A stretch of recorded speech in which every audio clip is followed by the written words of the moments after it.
जब बात होती है बर्ड की फार्मिंग की तो सबसे पहला सवाल आता है कि इसके चिक्स वगैरह कहाँ से मिलेंगे, जो एक सही तरीके का चूजा होता है। क्योंकि कई बार देखा गया है कि सही तरीके का चूजा नहीं मिलने पर उसका ग्रोथ सही तरीके से नहीं हो पाता है। तो आज हम इसी जानकारी को लेने के लिए हम पहुंच गए हैं बिहार के गया ज़िले में।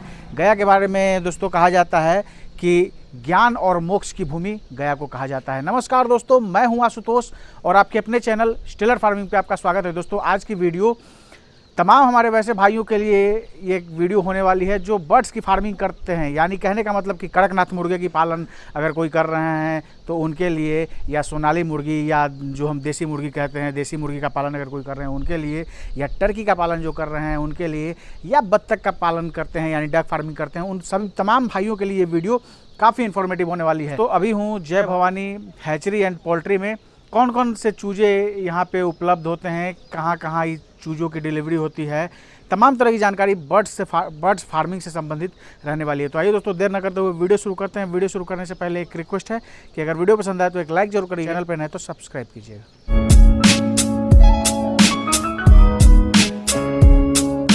सर हमारे चैनल पर आपका स्वागत है। जी जी, आपको भी बहुत बहुत धन्यवाद सर। लगभग 1 वर्ष पहले हम आए थे इस हैचरी में और तब वीडियो बना था, तो तब से अभी तक क्या इम्प्रूवमेंट, क्या डेवलपमेंट सर यहाँ हुआ है? जी, इस समय सर आप आए थे उस समय हमारे पास 60,000 से 64,000 के कैपेसिटी का हैचरी था, लेकिन आज 1,20,000 से लेके 1,25,000 कैपेसिटी का हो गया है। ये आप लोग का और मेरा दर्शक का आशीर्वाद है।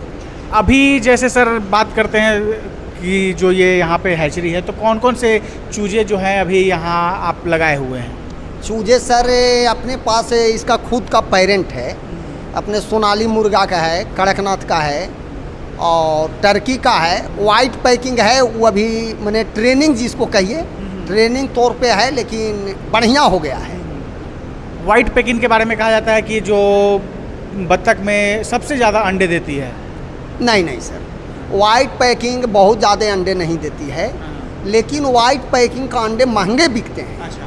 इस वजह से लोग कहते हैं कि वाइट पैकिंग बहुत ज़्यादा अंडे देते हैं। जैसे मैं मान के चलिए कि आपका जनरल बत्तख का अंडा बिक रहा है 8 रुपया के, तो वाइट पैकिंग का अंडा बिकेगा 16 रुपया के। अच्छा। जनरल बत्तख आपका बिक रहा है 25 रुपया के, तो उसका बिकेगा सीधा 90 रुपया के। कारण क्या है? कारण ये है कि वो बत्तख आपका मांस पर्पज से भी रखा जाए तो 2 महीना में वेट उसका करीब करीब 3 kg हो जाता है। अच्छा। तो मान के चला जाए कि 3 kg हो गया, 150 रुपये किलो भी बिकता है, तो 2 महीना में 450 रुपया के हो गया।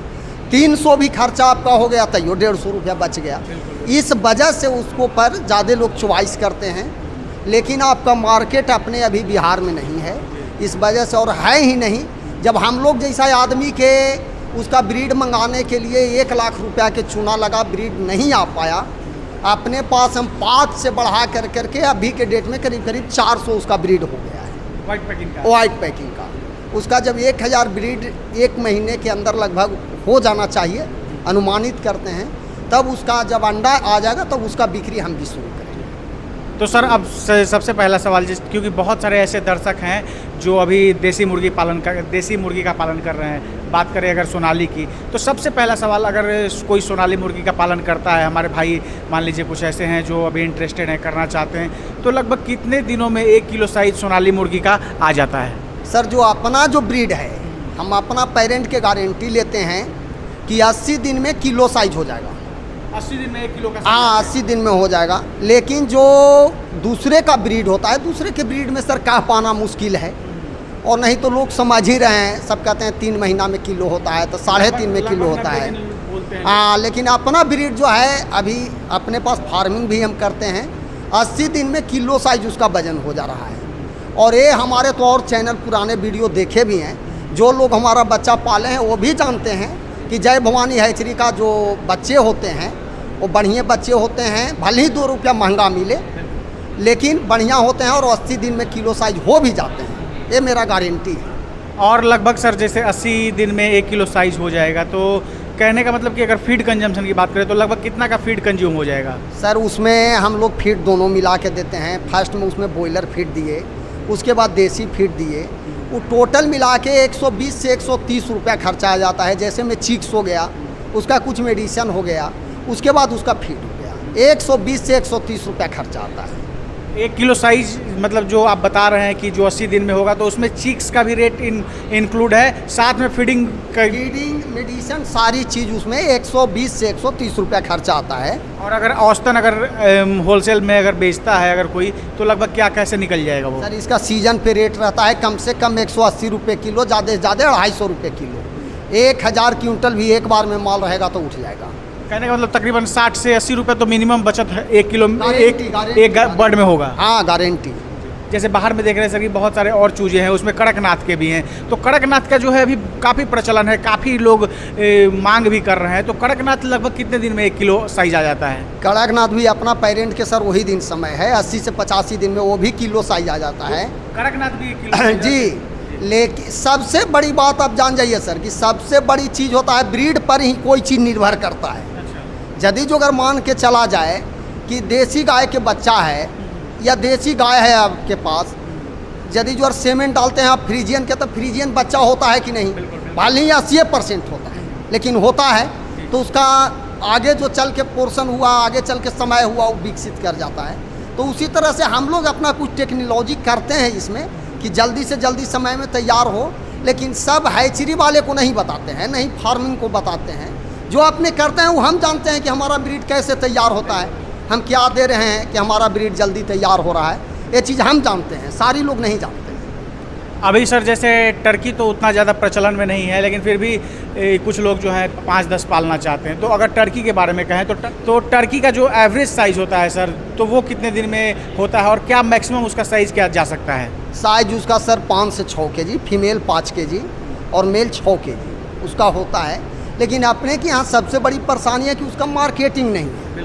लोग शौकिया पालते हैं, शौक से उसको अभी लोग रख रहे हैं, लेकिन आने वाला समय में वो तो बिकेगा ही। बिल्कुल बिल्कुल। खास करके क्रिसमस वगैरह के टाइम में काफ़ी रेट टर्की का मिलता है। तो सर क्रिसमस के समय में 5-6 रुपये जोड़ी लोग ले जाते हैं, लेकिन जिनको पास नज़र में मार्केट है, कहाँ बिकता है, अब 10 पीस हमको दे दीजिएगा। इसका सबसे ज़्यादा सर असम में, बंगाल में मार्केट है, तो 10 पीस हम कहाँ लेके जाएंगे?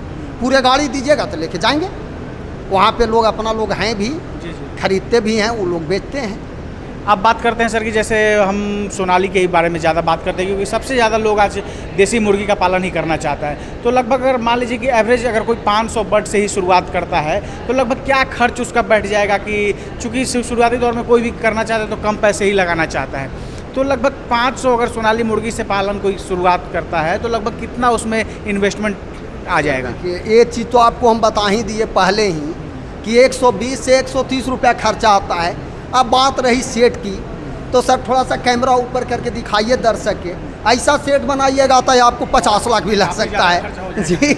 फूस के बना कर करके यदि जो रख दिए तो 5,000 में काम चल जाएगा। ऊपर से तिरपाल दे दिए या अल्वेस्टर दे दिए तो 50,000 में काम चल जाएगा। तो वो तो निर्भर करता है सेट पर, लेकिन उसका खर्चा जो उसका खाने में, पीने में, रहने में, कुन्नी में, दवाई में जो खर्चा आया वो आपको हम बता दिए। एक चीज़ और, जैसे मेडिसिन के बारे में कहें तो बहुत सारा जो है उसमें टीकाकरण वगैरह होता है, रानीखेत का होता है, गम्बरू होता है, तो क्या क्या शुरुआती दौर में क्या क्या किन किन चीज़ों पे ध्यान देना होता है, ये बताइए। जी देखिए, टीकाकरण है सर, तो टीकाकरण ऐसे भी आप देखते होंगे कि जहाँ पर 1000 के संख्या में आदमी हो गए तो ज़्यादा बीमारी उत्पन्न होता है। 150 है तो टीकाकरण के कोई ज़रूरी नहीं है। 500 क्वांटिटी में पालते हैं तो 500 का डोज का सारा दवाई आता है, रानीखेत आता है, गैमरो आता है, लसोटा आता है, उसको टीका हुआ। आपके तो टीका सर आसान हो गया, पानी में डाल दीजिए, पिला दीजिए, टीका हो गया। हाँ, अब तो सब पानी में होता है, इस वजह से कोई भार नहीं पड़ता है। अब बात करते हैं सर कि जैसे बहुत सारे जो अपने भाई हैं उनको अगर चिक्स वगैरह चाहिए तो कहाँ कहाँ आप डिलीवर करवा सकते हैं? चिक्स सर हम लोग पूरे ऑल ओवर इंडिया में करते हैं, ठीक है। लोकल में रहा तो लोग अपने भी ले जाते हैं। यदि जो किन्हीं का 1500-2000 क्वांटिटी में रहा 100 किलोमीटर की इर्द गिर्द तक, तो हम भी भेज देते हैं। बाहरी के बात रहा तो 500 कम से कम क्वांटिटी होना चाहिए। तो ट्रेन से भी, जहाँ अपने गया से ट्रेन है वहाँ के लिए हम पार्सल करवा देते हैं। कहीं कोई दिक्कत, कोई मोटिलिटी का कोई चांस नहीं। कहने का मतलब है कि अगर कोई दूसरे स्टेट से अगर कोई बात करते हैं, अगर कोई किन्हीं को चाहिए, तो अगर 500 बर्ड भी रहेगा तो आप अगर ट्रेन की सुविधा है तो भेज सकते हैं? हाँ, भेज देंगे।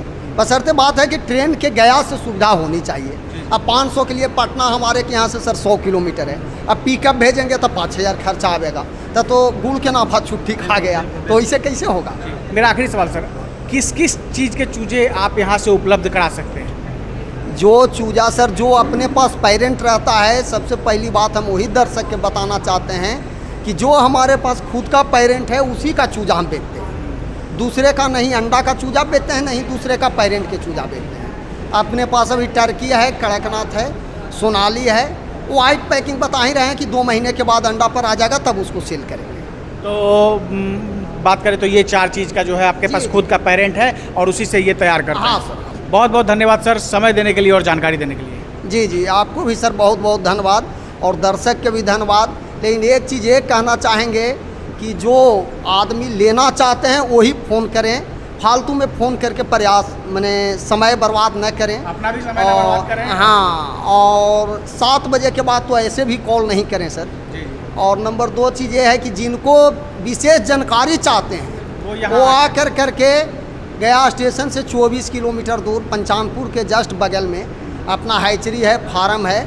हम यदि जो नहीं भी रहें तो यहाँ हमारा मुंशी, मैनेजर, स्टाफ सारी लोग रहते हैं, देख सकते हैं, सुन सकते हैं, समझ सकते हैं। बिल्कुल, बहुत बहुत धन्यवाद सर। जी जी दोस्तों, ये थे रंजीत सर और बिल्कुल सही बात कहे हैं कि जब भी आप कॉल करें तो एक तो जब बहुत ज़्यादा आपको ज़रूरी हो तब कॉल करें, और शाम में ऐसे भी 7 बजे के बाद ऑफिशियल भी आप देखेंगे तो वहाँ कॉल अलाउ नहीं होता है, तो सोच समझ के कॉल करें। आपका भी समय महत्वपूर्ण है और इनका भी समय महत्वपूर्ण है। दोस्तों, आशा है ये वीडियो आप सबको काफ़ी पसंद आई होगी। फिर भी अगर कोई इंटरेस्टेड है, किसी चीज़ का पालन करना चाहते हैं तो स्क्रीन पे नंबर दिया गया है, आप कॉल करके जानकारी ले सकते हैं। दोस्तों, आशा ये वीडियो आप सबको काफ़ी पसंद आई होगी। अगर पसंद आए तो एक लाइक जरूर करिएगा, चैनल पर नहीं तो सब्सक्राइब कीजिएगा। Thank you for watching.